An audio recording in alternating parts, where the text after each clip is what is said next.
안녕하십니까. 클릭 법률시장의 안기옥 변호사입니다.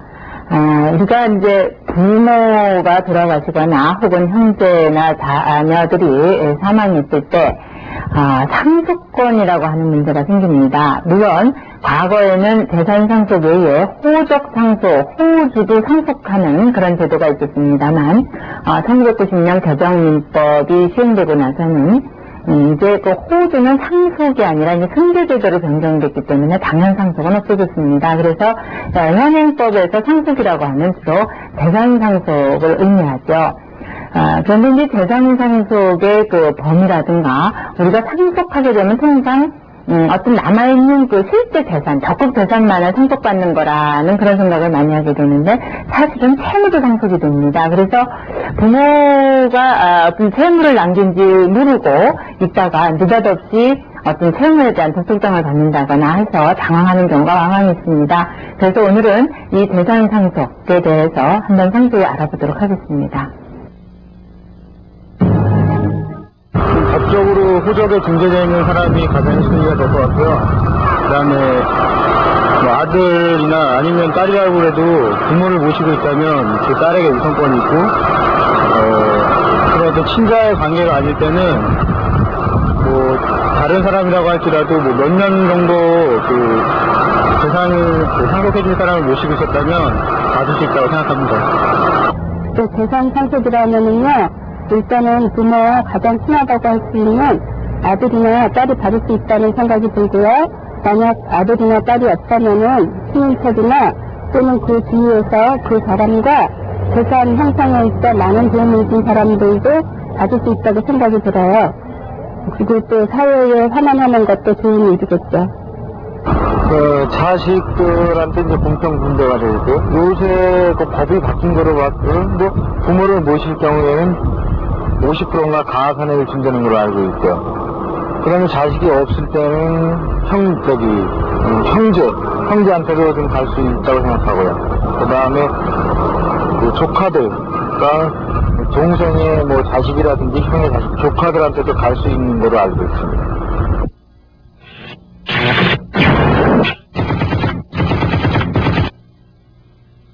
먼저 사람이 사망하면은 그 상속은 언제부터 개시되는가, 상속 시점이 궁금하실 겁니다. 상속은 우리가 뭐 사망 신고를 하거나 그런 때로부터 시작되는 것이 아니고 사망할 때, 그러니까 피상속인 돌아가신 분이 딱 돌아가시는 순간에 상속은 이미 개시가 됩니다. 그래서 그 상속인들은 사망자가 사망한 시기부터 자기 상속분에 대한 주장을 할 수가 있게 됩니다. 그러면 우선 상속분을 알아보기 전에 상속을 받을 수 있는 사람은 어떠한 사람들인가 하는 것을 먼저 알아보도록 하겠습니다. 상속인은 통상적으로 1순위가 직계비속입니다. 직계비속이라고 하는 것은 자녀들을 얘기하는 거죠. 그래서 우리가 직계라고 하는 것은 이제 부모, 자식, 뭐 할아버지, 할머니, 위로는 할아버지, 할머니, 밑으로는 자식, 손자 이렇게 아래로 피가 흐르는 그런 단계를 우리가 직계라고 하는 표현을 씁니다.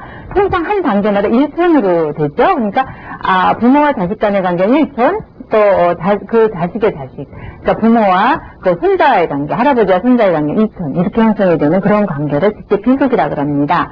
그래서 1순위가 직계비속이고 2순위가 직계존속이 됩니다. 직계존속도 직계비속과 마찬가지로 위로 각 1대씩 올라가는 거죠. 그래서 2순위가 직계비속이 되고 직계비속도 없을 때는 그 다음에는 3순위로 형제 자매가 그 3순위 상속인이 됩니다. 그 다음에 이제 상속인으로 형제자매도 없었다라고 했을 때 우리가 4순위로 통상 사촌인의 혈족관계, 사촌인의 친족관계에 있는 사람이 그 상속인의 범위에 들어갑니다. 여러분 여기서 지금 그러면 배우자는 그 순위에서 빠졌느냐 이런 의문을 가지실 수 있죠. 배우자는 당연히 상속인이 되기 때문입니다. 예컨대 직계비속, 아들, 딸이 상속받는다 해도 그 아내가 혹은 남편이 배우자가 같이 상속인이 됩니다. 공동상속인으로 되죠. 그 다음에 배우자가 자식이 없을 경우에 직계존속과도 마찬가지로 공동상속인이 됩니다. 그러나 직계존속까지도 없어서 형제자매로 내려갈 때는 아내가 있다라고 하면 형제자매와 그럼 아내가 공동상속이냐? 그것은 아닙니다. 직계존속까지만 그 아내나 남편, 배우자가 공동상속인으로 되는 것이고, 삼순인 형제자매부터는 배우자가 있을 경우에는 배우자가 단독 상속을 하게 됩니다. 그때부터는 형제자매나 기타 사촌인의 친족과 그 상속분을 나눠 가질 필요가 없게 됩니다.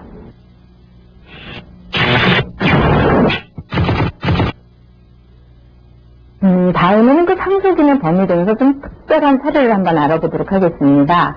예를 들어서 아까 제가 1순위, 2순위, 3순위, 4순위, 그러니까 사촌인의 친족관계까지 그 사순위 상속 범위에 들어간다고 했는데요.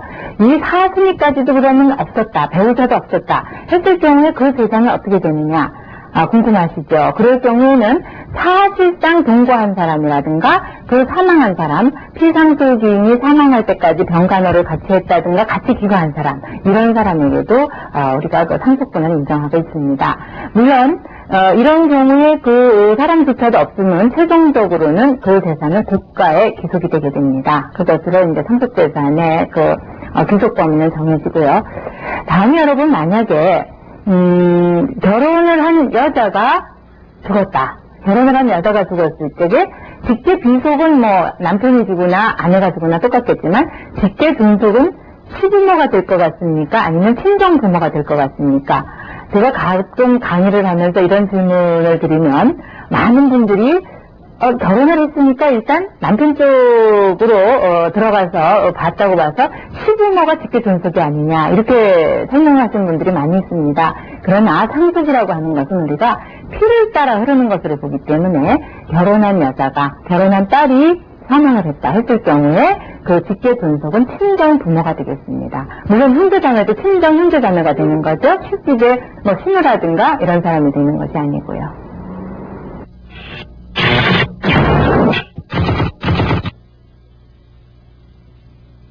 돌아가신 분이 어느 정도 유산을 남기고 돌아가셨을 경우에 그 상속인들 간에 간혹 재산 다툼이 생기는 경우를 볼 수 있습니다. 종래에는 우리가 그 상속분을 정함에 있어서 특히 딸에게 더 불리한 그런 상속분이 적용되는 예도 있었고, 또 딸 중에서도 결혼한 딸과 결혼하지 않은 딸을 구분하는 그런 경우가 있었습니다. 그러나 이제 이것은 똑같은 자식인데 굳이 구분할 필요도 없고 이것이 여성에게 일방적으로 불리한 것이다 라고 해서 개정민법에서 1990년부터는 아들이든 딸이든 그 딸이 결혼을 했든 안 했든, 또 같은 아들 자식 중에서도 종래에는 호주가 되는 자에게는 0.5를 더 줘서 1.5를 주도록 하는 그런 제도도 되기도 했었습니다만, 지금은 장남이든 차남이든 기혼이든 미혼이든 또 양자이든 친생자이든 똑같이 1대1로 똑같은 비율로 상속분을 적용을 하고 있습니다. 그래서 다만 이제 종래에는 자식이 배우자와 아내와 같이 재산을 내놔가질 적에 그 아내에 대해서는 0.5를 더 가산해서 1.5로 이렇게 계산을 해줬는데요. 개정된 민법에서는 그냥 배우자는 1.5를 받도록 이렇게 돼 있기 때문에 아내뿐만 아니라 남편도 아내가 사망해서 상속할 때는 자식이나 직계 존속과 같이 0.5를 더 받아서 공평하게 1.5를 받도록 그렇게 되어 있습니다.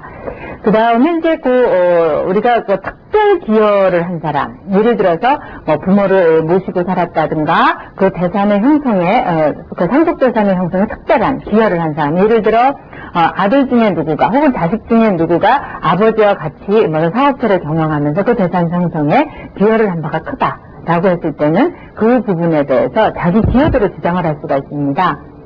그런데 이것이 이제 협의가 돼서 기여분이 정해지면 괜찮은데 그것이 잘 안 될 경우가 있죠. 기여를 많이 했느니 적게 했느니 혹은 나는 50% 정도 기여를 했다고 보는데 다른 형제들은 한 10%뿐이 안 된다, 이런 분쟁이 생겼을 때는 법원에 기여분에 대한 청구를 하게 됩니다. 그러면은 법원에서는 그 기여의 정도, 기여의 시기 이런 여러 가지 사정을 종합해서 기여분을 결정해 주게 됩니다.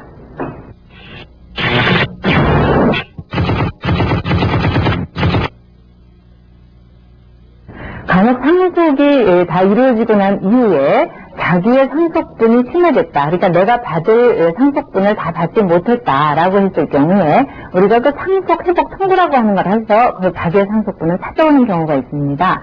이것을 우리가 이제 상속회복 청구권이라는데요. 이 상속회복 청구권은 상속이 개시된 때로부터 10년 이내에 그것을 청구해야만 됩니다.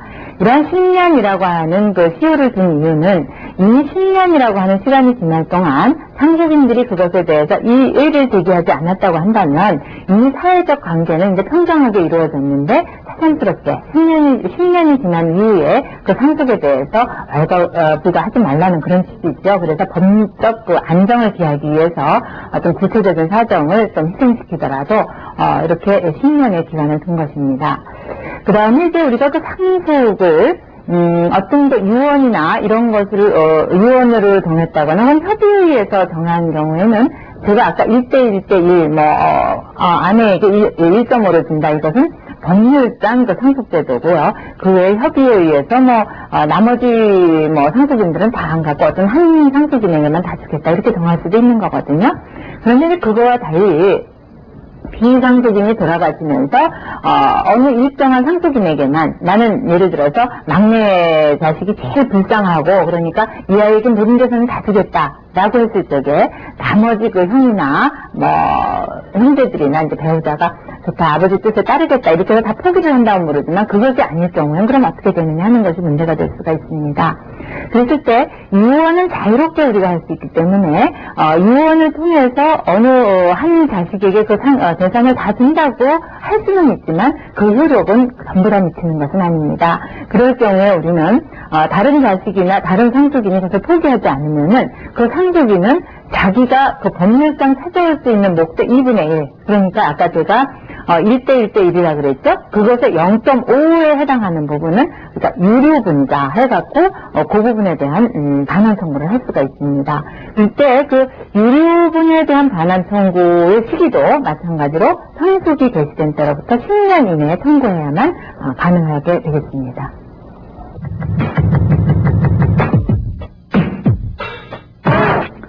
오늘은 여러분과 같이 상속분 그리고 상속회복 청구권 그 다음에 유류분 제도까지 해서 함께 알아보았습니다. 다음 시간은요.